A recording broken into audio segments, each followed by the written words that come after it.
Huli sa bypass operation sa Makati ang tatlong supplier umano ng mga party drugs. Kasama sa mga nakuha sa mga sospek ay ecstasy, red amore at fly high capsules. At kaugnay po ng balitang yan, makakapanayam natin sa pamamagitan ng telepono ang tagapagsalita ng Philippine Drug Enforcement Agency na si Director Derek Carion. Sir, magandang hapon po sa inyo.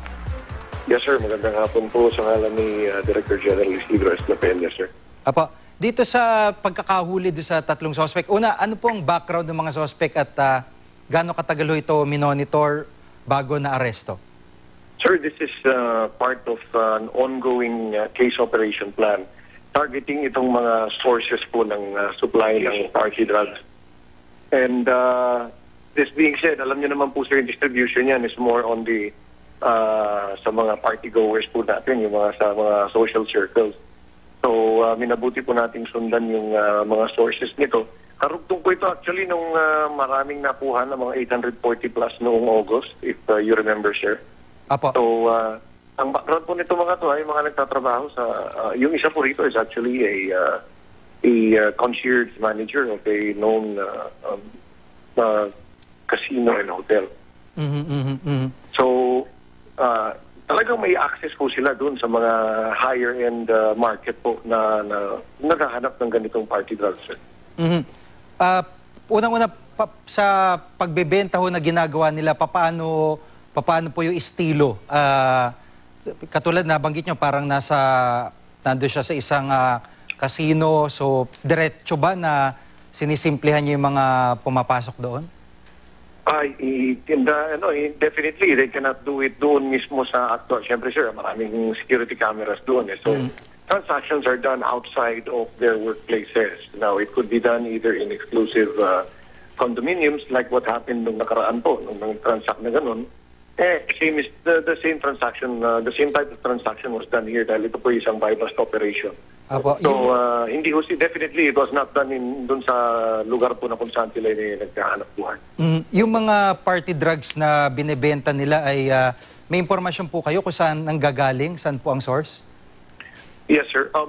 Party drugs nature, sir, are imported po. Most of them are kumbaga done through online negotiations sa mga dark website po ito. And ang pinakamahirap na part po rito, sir, is they are transacted and paid through online currency, yung tinatawag po, sir, na bitcoins.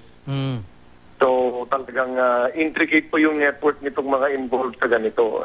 And they're definitely not made here. So more often than not, most of them are ordered from overseas, from the Netherlands or other such countries na napagpupunan po nito. And as we mentioned, sir, online po ang usapan. So talagang kailangan po nito na masusing intelligence in order to follow them and to trace yung transactions po nila, sir.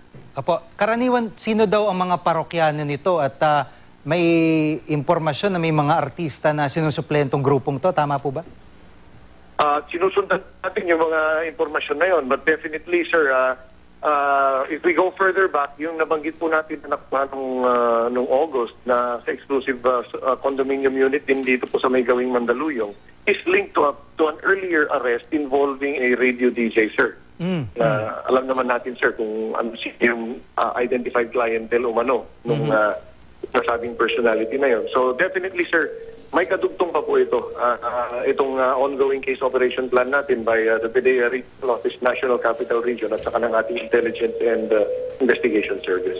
Apo, maraming salamat po sa pagkakataon at update. Si Director Derek Carion ng PDEA. Salamat po. Thank you, sir. On behalf of Director General Isidro Lapena, God bless po.